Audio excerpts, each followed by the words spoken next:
కేంద్రంలోని ఎన్డీఏ ప్రభుత్వంపై కాంగ్రెస్ అగ్రనేత రాహుల్ గాంధీ మరోసారి విరుచుకుపడ్డారు.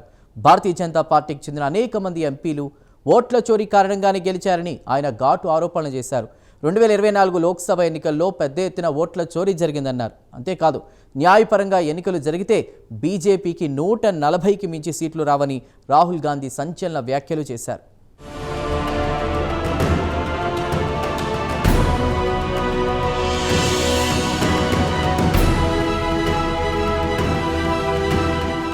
ఐదు రాష్ట్రాల ఎన్నికలలో బీజేపీ విజయం కాంగ్రెస్ అగ్రనేత రాహుల్ గాంధీకి ముగ్గురు పడలేదు.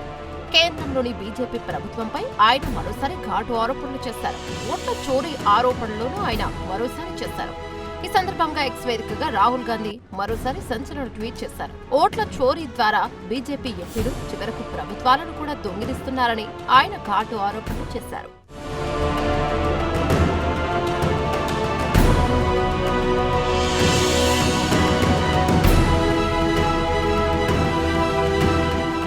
కథ అక్కడితో ఆగలేదు. లోక్సభలోని 240 మంది కమలం పార్టీ ఎంపీలో చాలా మంది ఓట్ల చోరీకి పాల్పడ్డారని ఆయన ఆరోపించారు. లెక్కలు తీస్తే ప్రతి 6గురిలో ఒకరు ఓట్ల చోరీని ఆయుధంగా చేసుకుని లోక్సభకు ఎన్నికయ్యారని రాహుల్ గాంధీ విశ్లేషించారు. అంతేకాదు, ఇలా ఓట్ల చోరీ ద్వారా లోక్సభకు ఎన్నికైన వారిని ఏమని పిలవాలి అని ఆయన ప్రశ్నించారు. ఒక దశలో బీజేపీ నేతల భాషలో అక్రమ చొరబాటుదారులు అని పిలవాలా అని సోషల్ మీడియా వేదికగా ఆయన ప్రశ్నించారు.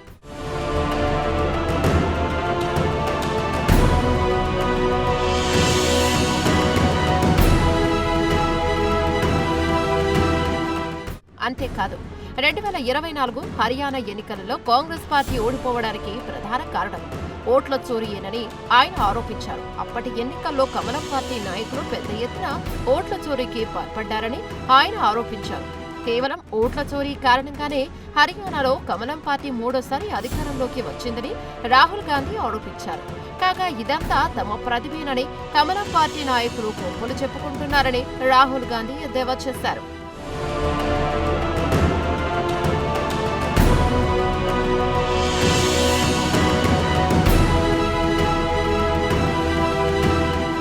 కాగా 2025లో బీహార్ అసెంబ్లీకి ఎన్నికలు జరిగిన సంగతి తెలిసిందే. అయితే ఎన్నికలకు ముందు 16 రోజుల పాటు బీహార్ వ్యాప్తంగా రాహుల్ గాంధీ పెద్ద ఎత్తున పాదయాత్ర చేశారు. ఈ పాదయాత్ర సందర్భంగా బీహార్లోని అనేక ప్రాంతాలలో ఆయన పర్యటించారు. అయితే రాహుల్ పాదయాత్రకు జనంలో మంచి స్పందన వచ్చింది. కానీ చివరకు బీహార్ ఎన్నికలో కాంగ్రెస్ నాయకత్వంలోని కూటమి ఓడిపోయింది. ఓట్ల చోరీపై రాహుల్ చేసిన ఆరోపణలను ప్రజలు పట్టించుకోలేదు. అంతిమంగా బీహార్లో బీజేపీ నాయకత్వంలోని ఎన్డీఏ కూటమి అధికారంలోకి వచ్చింది.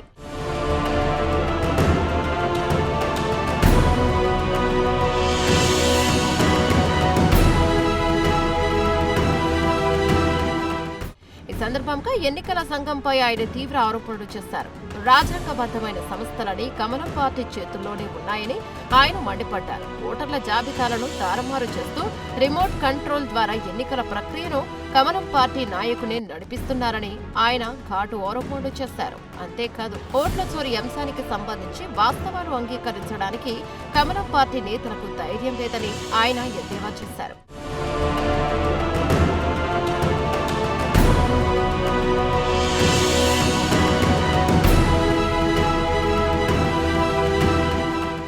అంతేకాదు, లోక్సభ ఎన్నికలు నిష్పక్షపాతంగా జరిగితే ఎటువంటి పరిస్థితుల్లోనూ బీజేపీ అధికారంలోకి రాదని రాహుల్ గాంధీ జోస్యం చెప్పారు. బీజేపీకి కనీసం 140 సీట్లు కూడా రావని రాహుల్ గాంధీ వెల్లడించారు. కాగా ఎన్నికల సంఘం సహా అనేక రాజ్యాంగబద్ధ సంస్థలు ప్రస్తుతం బీజేపీ ఆధీనంలోకి వెళ్లిపోయాయని రాహుల్ గాంధీ సంచలన ఆరోపణలు చేశారు.